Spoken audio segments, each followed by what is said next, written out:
Halo rekan-rekan sekalian, dimanapun Anda, please bayangkan ini. Di tengah meroketnya harga minyak goreng, PT Wilmar Group malah dapat karpet merah dari pengadilan. Kenapa? Karena diduga uang senilai 60 miliar berpindah tangan. Selamat datang di Indonesia, di mana keadilan bisa dicicil dan hukum bisa dibeli lewat transfer bank. Maret 2025, Pengadilan Tipikor Jakarta Pusat memutuskan lepas 3 korporasi raksasa dalam kasus ekspor minyak sawit. Lepas bukan berarti bebas. Artinya perbuatannya dilakukan tapi bukan kejahatan. Padahal ini menyangkut hajat hidup orang banyak. Harga minyak naik, rakyat resah. Pelakunya dilepas kayak burung dara. Di burung dara enaknya nyambung terus. Ternyata putusan itu bukan murni pertimbangan hukum.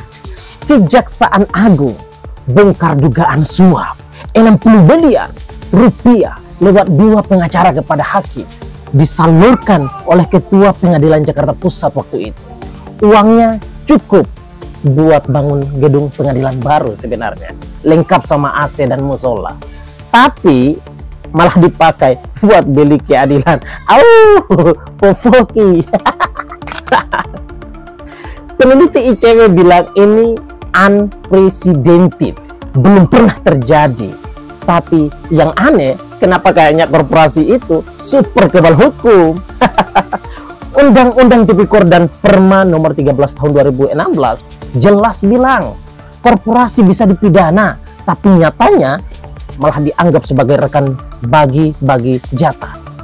Dari 898 terdakwa korupsi di 2023, hanya ada 3 korporasi yang didakwa.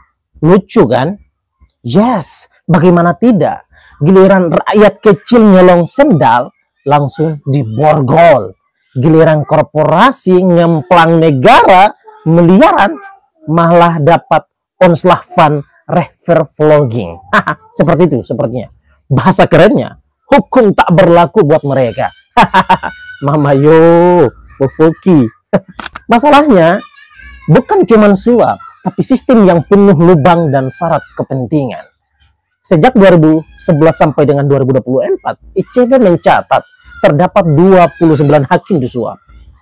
Bila ditotalkan lebih daripada 108 miliar yang diterima. Ini sesungguhnya angka di luar nulur untuk pengadilan kita yang mengedepankan keadilan dan tak memandang receh.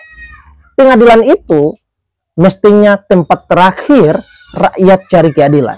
Tapi nyatanya banyak yang malah menjadi showroom mafia hukum yang bekerja pada hal recehan, yang pada akhirnya mencederai nama kebesaran pengadilan kita sebagai lembaga yang suci. Kata Yenti Garnasi, ini bukan sekedar korupsi biasa, sudah masuk ke pencucian uang. Mobil mewah yang disita, itu bukan gaya hidup sesungguhnya. Itu sesungguhnya adalah alat kejahatan. Jangan heran kalau aparat kita sering pilih ultimum remedium atau jalur pidana dijadikan obat terakhir. Kenapa? Sederhana saja. Karena lebih gampang kasih sanksi administratif ketimbang masukin bos perusahaan ke penjara. Wow. Padahal menurut Prof. Andri dari UI, pidana itu ekspresi kecaman negara. Bukan soal besar kecil dendanya, tapi soal apakah kita serius menolak korupsi. Nyatanya serius, cuman kalau pelakunya rakyat jelata. Mama yo. MA bilang hakim juga manusia. Iya betul, tapi manusia yang digaji negara buat bersikap adil. Kalau pakai dalih digoda uang 60 miliar, semua orang juga bisa dalam pengertian yang sama.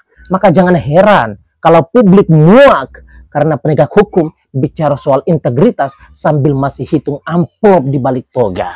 Ya yo, kalau hukum bisa dibeli, buat apa rakyat percaya kalau pengadilan jadi ladang transaksi buat apa kita taat? Negara tak akan pernah kuat kalau keadilan hanya berpihak pada pemilik modal. Dan rakyat akan diam sampai semuanya meledaki tua. Rekan-rekan, dimanapun Anda, please, jangan diam. Suara kita semuanya penting untuk keadilan di Republik ini. Please, tekan tombol like, share, subscribe. Kalau kamu juga muak melihat hukum yang telah dijadikan sebagai barang dagangan di negeri ini. Assalamualaikum warahmatullahi wabarakatuh.